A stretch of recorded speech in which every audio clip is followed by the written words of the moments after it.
Sonic the Hedgehog is my favorite franchise of all time, and Sonic 3 is my favorite movie of all time. Since the first one released, I've been in the theater opening weekend for all three, and I've been waiting for updates on the fourth film. Getting all that intro out of the way, I know what you came for. You came for the leaks, and Daniel RPK, a very reliable scooper, has delivered. This video is mainly just rounding up all the information we have, so let's begin. I'll make it through, oh yeah. The first update that broke a couple weeks ago is that Paramount might be considering changing the title of this film to Sonic CD. Something I honestly doubt and think it's really stupid. If you didn't see Sonic 3 or was just living under a rock this whole time, spoilers, but Amy and Metal Sonic showed up in the post-credit scene, obviously leading to a Sonic CD adaptation. Now I think naming the film Sonic CD is extremely dumb for marketing, it just makes no sense. Yes, these Sonic movies are for fans, and this is the fourth one. You're supposed to know at least a little as a general audience member going in. However, the past three films have all kept it simple and had way better titles for marketing. Imagine if Sonic 3 was named Sonic Adventure 2. That would obviously confuse general audience members who are probably just taking their kids to see it.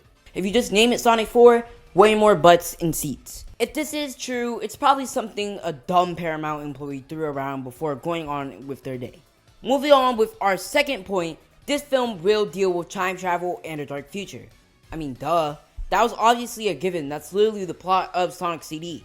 I think it would be really cool to see Team Sonic go through different points in time and try to save their world from most likely Jim Carrey back again as Robotnik. And I just feel like a dark future is a really cool setting for this film. Now, when the future is brought up in the Sonic community, fans automatically assume Silver will be involved.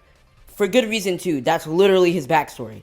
But apparently he won't be involved, which makes me happy if I'm being honest. Do not get me wrong, I absolutely love Silver. He's my fifth favorite Sonic character. But let's just break down everyone involved in this movie. Of course, Sonic's gonna be there, Amy will be introduced, and from a marketed perspective, has to have a big role to bring more female audiences. Tails and Knuckles will of course have a part. Eggman will most likely come back. Metal Sonic will probably be the main villain. And Shadow has like a 90% chance of coming back. He is the second most popular Sonic character. Factoring in Tom and Maddie too, this movie is overstuffed as is, and I'm so happy Silver won't be here. Now with the next point, this film is gonna have a bigger budget, and honestly I'm really surprised. The Sonic movies are successful. If they weren't, there wouldn't be four. But none of them have gotten to 500 million yet. Yes, the franchise together makes $1 billion, but the last one got to 492 million, which really shocked me as I thought it was gonna make around 530 million to 600. The budget pretty much has to be bigger now that I think about it. If Shadow comes back, there will be 6 CGI characters to animate. Plus, I doubt Jim Carrey will be cheap. I mean, he's supposed to be retired. But I really hope this movie makes at least 520 million to show Paramount that we care and will keep showing up, because I genuinely need more Sonic movies. Rouge, Silver, Blaze, The Chaotix, Cream, Big. We all haven't seen them yet and I really want them to show up. The final piece of information from Daniel RPK is that this film will be a romantic comedy. And a part of me isn't surprised, but another is. If you're a really hardcore Sonic fan, you would know how much Sega is against romance because of the whole Archie situation, which I will not be tackling in this video. But if I'm being honest, I think this is the way to go. The comedy part gets me a little scared. I don't want them to lean too heavy into the jokes unless Jim Carrey is doing them, because he's constantly the funniest part of these films. But the romance angle makes a lot of sense. I feel like for the past 3 years, Sega has been hinting a little more about Amy and Sonic's relationship, and it's being made a little more clear that Sonic isn't completely against dating Amy. So I'm interested to see how heavy they're gonna lean into this. My only wish is that Amy's character isn't strong female character who needs no man, because that's been the only character trait for a while now in a lot of female films targeted towards kids. I also don't want her to be obsessed as Sonic as she used to be. If you're a Sonic fan, you would know that in the 2000s, Amy was too extreme with her crush on Sonic. Gotcha, my darling Sonic. Amy, what are you doing here? Sonic, this time there's no way out of marrying me.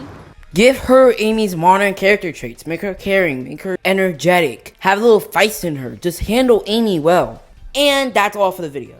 I know this was a short one, but there's not a lot of news to cover right now, and my eyes are shifted more towards Mario 2 since it's coming out sooner. I really hope that this movie even surpasses Sonic 3 and becomes my new favorite film, because I've dedicated so much of my life to these characters, and to finally see Amy and Metal Sonic introduced, I really can't wait.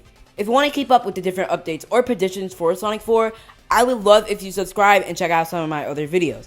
It would help a ton and get me to 200 subs by the end of the year. I'm CJ, I talk, and I can't disappear for another month because the Mario trailer is coming out tomorrow, so expect that video Thursday or Friday. चलो चले McDonald से Saika game slime